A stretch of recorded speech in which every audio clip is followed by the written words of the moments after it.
नमस्कार विद्यार्थियों, मैं आपका स्वागत करती हूं अपने चैनल स्टूडियस स्कॉलर्स में। बच्चों, हम कक्षा 10 की हिंदी पढ़ रहे हैं और उसके अंतर्गत हम व्याकरण पढ़ रहे हैं।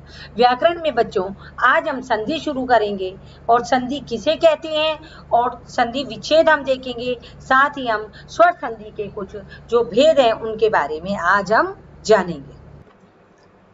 हाँ, तो बच्चों आज हम पढ़ेंगे संधि, यानी संधि है जो हमारी कोर्स में आया है। पहले ही बच्चों तो कक्षा 10 में संधि नहीं थी, कक्षा 9 में आती थी, लेकिन इस बार हमारे यहाँ संधि है जो हमारे यहाँ एक 2 नंबर का इसका प्रश्न आएगा। तो इस 2 नंबर के प्रश्न को हम तैयार करने के लिए पहले हम संधि के बारे में जानेंगे, फिर हम संधि के प्रकार जानेंगे। तो बच्चों संधि का जो अर्थ होता है, जो सिंपल हम अर्थ देखते हैं, वो उसका अर्थ होता है आपस में मेल होना, यानी आपस में मिलना किनका, जब दो शब्द या दो वर्ण आपस में मिलते हैं और जब उनका आपस में मिलने से नया शब्द बन जाता है, उनका मेल हो जाता है, तो व्याकरण की भाषा में उसे हम संधि कहते हैं। क्या कहते हैं? संधि कहते हैं। देखो इसकी बच्चों 2 परिभाषाएं यहाँ दी गई है। पहली परिभाषा है जब 2 वर्ण पास पास होते हैं। अब वर्ण कौन कौन से हो सकते हैं? देखो बच्चों, वर्ण में स्वर भी हो सकते हैं, 2 स्वर भी हो सकते हैं, एक स्वर एक व्यंजन भी हो सकता है, या दोनों व्यंजन भी हो सकते हैं, या एक स्वर एक व्यंजन भी हो सकता है, या एक स्वर एक विसर्ग हो सकता है, या एक व्यंजन एक विसर्ग भी हो सकता है। यानी वर्ण होते हैं स्वर, व्यंजन और विसर्ग। किसको कहा गया है? यहाँ वर्ण है जो स्वर को, व्यंजन को और विसर्ग को वर्ण कहा गया है।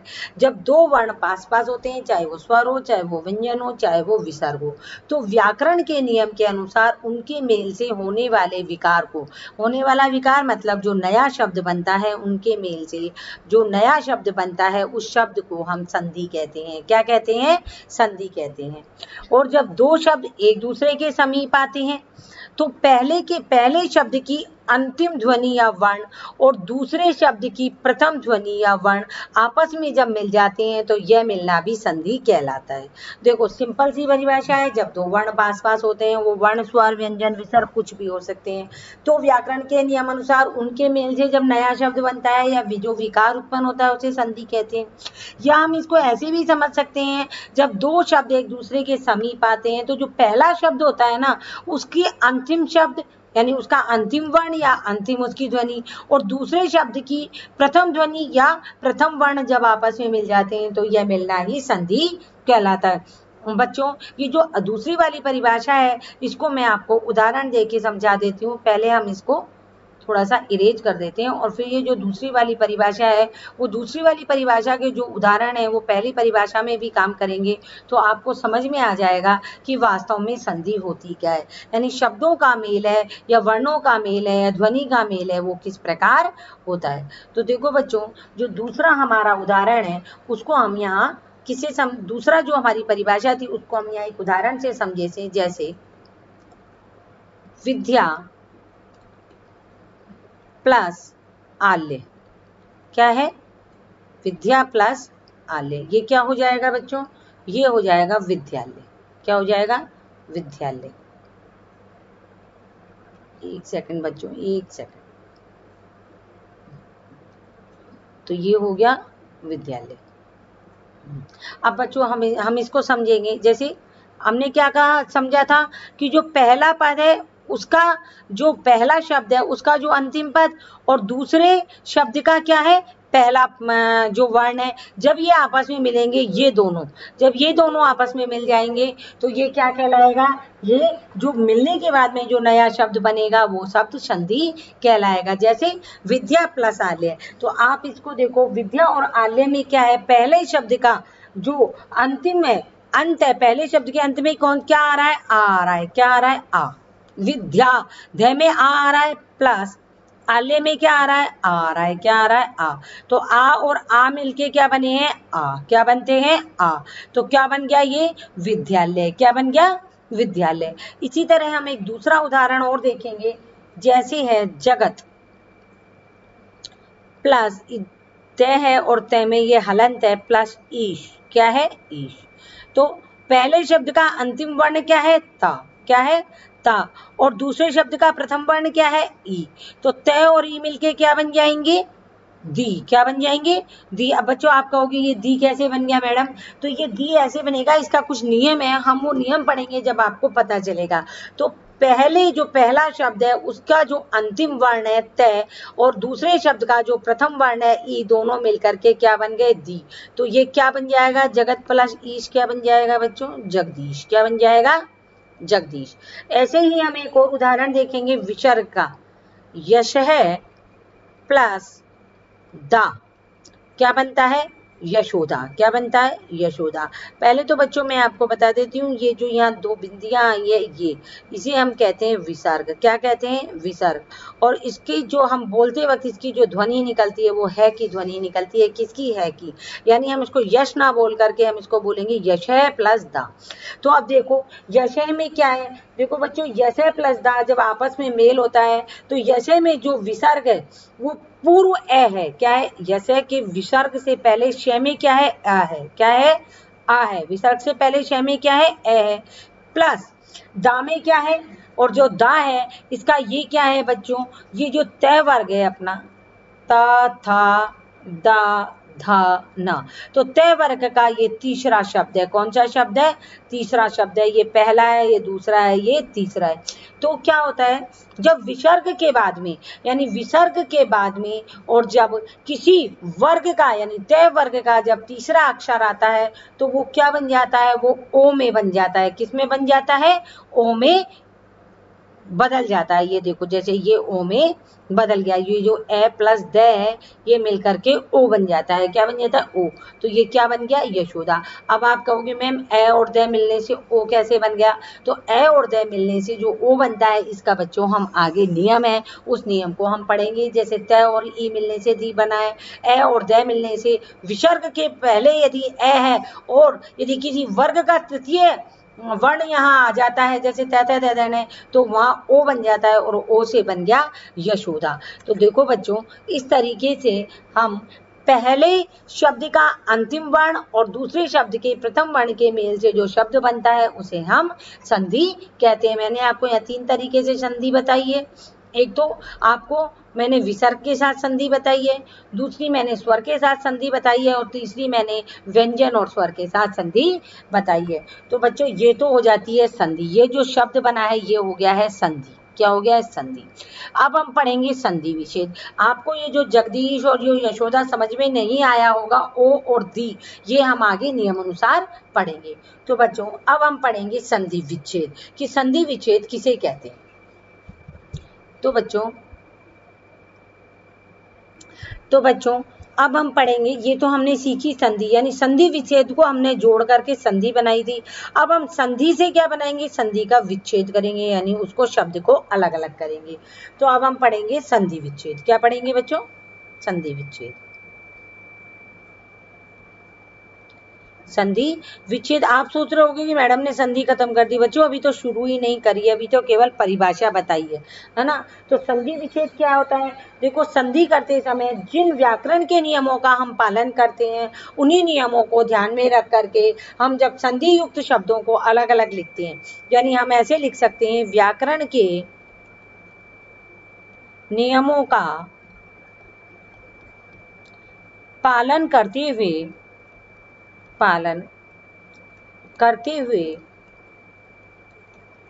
जब संधि युक्त शब्दों को हम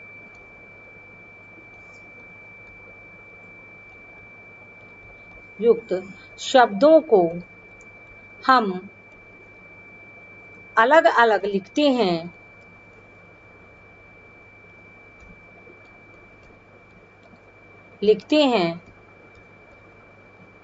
तो उसे संधि विच्छेद कहा जाता है। क्या कहा जाता है?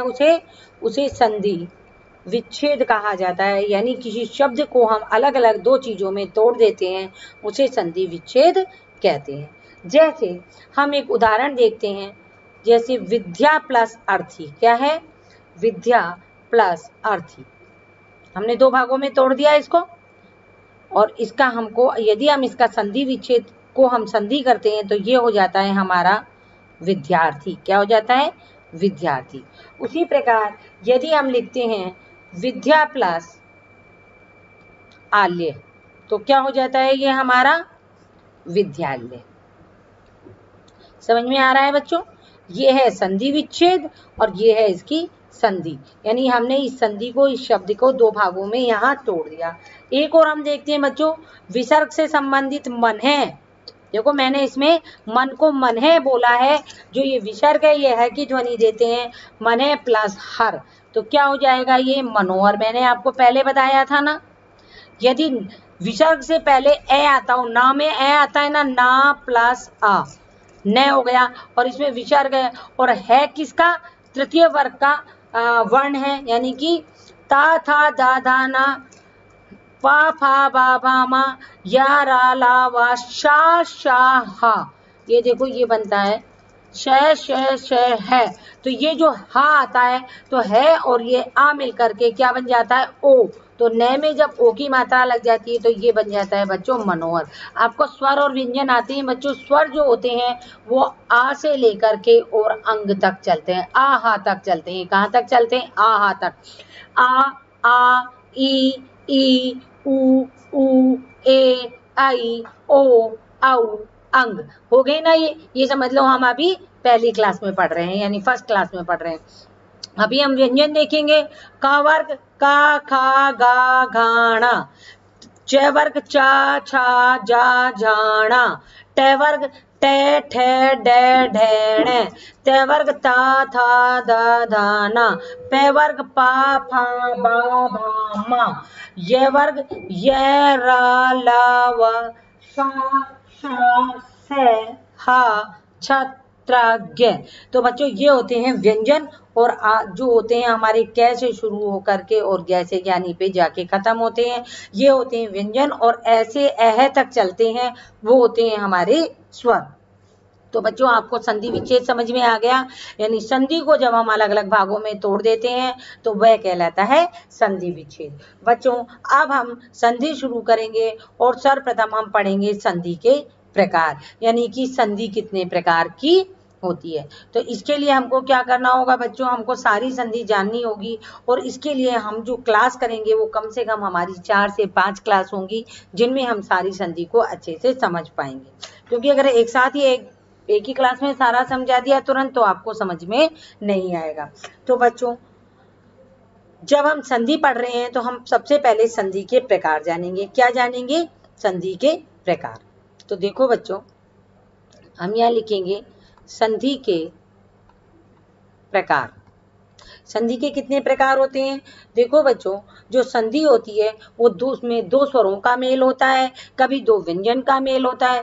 मैं आपको लिख के बताती हूँ। संधि में कभी कभी स्वर स्वर का मेल आता है, कभी स्वर व्यंजन का मेल आता है, स्वर और व्यंजन का मेल आता है, कभी व्यंजन और स्वर का मेल आता है। किसका मेल आता है? व्यंजन और स्वर का मेल आता है।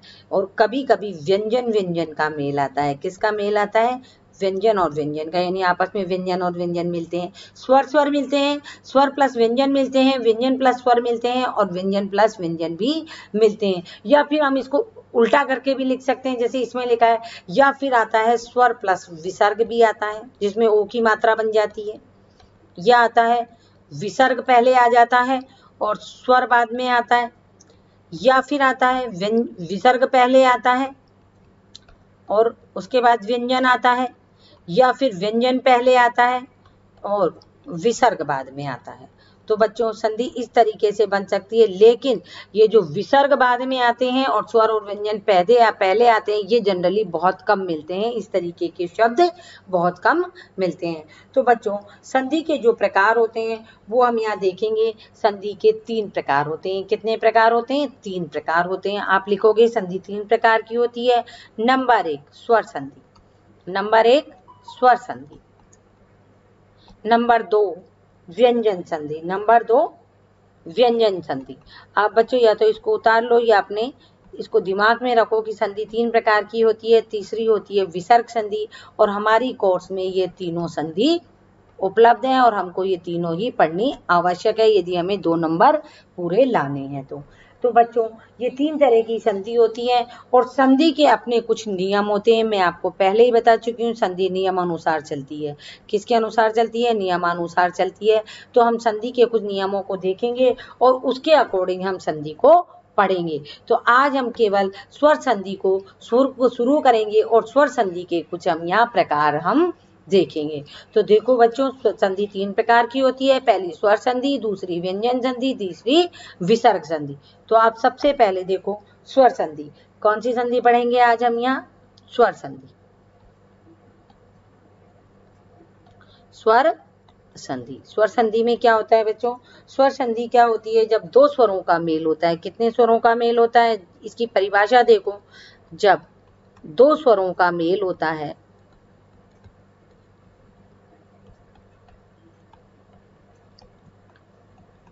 तो उसे स्वर संधि कहते हैं। तो उसे स्वर संधि कहते हैं। यानी पहले शब्द का अंतिम वर्ण भी स्वर होता है और दूसरे शब्द का प्रथम वर्ण भी स्वर होता है, तो उसे स्वर संधि कहते हैं। अब देखो बच्चों, स्वर संधि के हम प्रकार देखेंगे। क्या देखेंगे? प्रकार। स्वर संधि के कितने प्रकार होते हैं या कितने भेद होते हैं? स्वर संधि के 5 भेद होते हैं। स्वर संधि के 5 भेद होते हैं। कितने भेद होते हैं? 5 भेद होते हैं। देखो, पहला है नंबर 1। बच्चों इनको लिख लो। नंबर 1 है, सबसे पहला है दीर्घ संधि। कौन सी संधि आती है सबसे पहले? दीर्घ संधि। हम एक एक करके सारी संधि उदाहरण सहित पढ़ेंगे।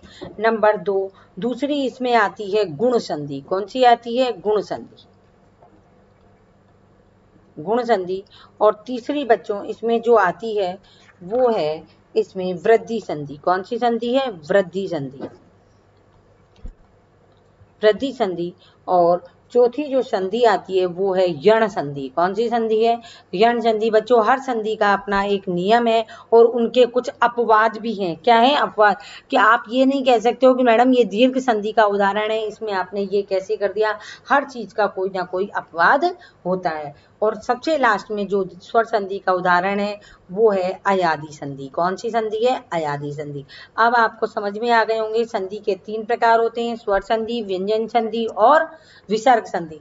सर्वप्रथम हम पढ़ रहे हैं स्वर संधि। तो बच्चों स्वर संधि में जो है हमने देखा है जब 2 स्वरों का आपस में मेल होता है, यानी प्रथम शब्द का अंतिम अक्षर भी स्वर होता है और अंतिम शब्द का प्रथम शब्द भी स्वर होता है, तो उसे स्वर संधि कहते हैं। और स्वर संधि के 5 भेद होते हैं। पहला है दीर्घ संधि, दूसरा है गुण संधि, तीसरा है वृद्धि संधि, चौथा है यण संधि और अयादि संधि 5वां है। बच्चों अगली कक्षा में हम दीर्घ संधि और गुण संधि को उदाहरण के साथ पढ़ने का प्रयत्न करेंगे। हम देखेंगे कि हमारी दोनों संधियां उदाहरण के साथ में हो जाए, क्योंकि जब हम पढ़ने लगते हैं तो बच्चों उसमें फिर चीजें निकलती हुई आती है और वो थोड़ा लंबा हो जाता है। तो अगली कक्षा में हम दीर्घ संधि और गुण संधि को अच्छे से जानेंगे। तब तक के लिए बच्चों आप इन जितना भी मैंने आज पढ़ाया है उसको आप देखें और देख करके उसको पढ़ने का प्रयास करें और उन परिभाषाओं को याद करें। बच्चों आपको मेरे द्वारा पढ़ाई गई अगर संधि पसंद आई है तो आप इसको प्लीज़ लाइक कीजिए, शेयर कीजिए, सब्सक्राइब कीजिए। और आपको कोई भी इसमें डाउट हो या कोई भी आपको इसमें परेशानी हो तो आप मुझसे कमेंट्स बॉक्स में लिख करके पूछ सकते हैं। धन्यवाद बच्चों।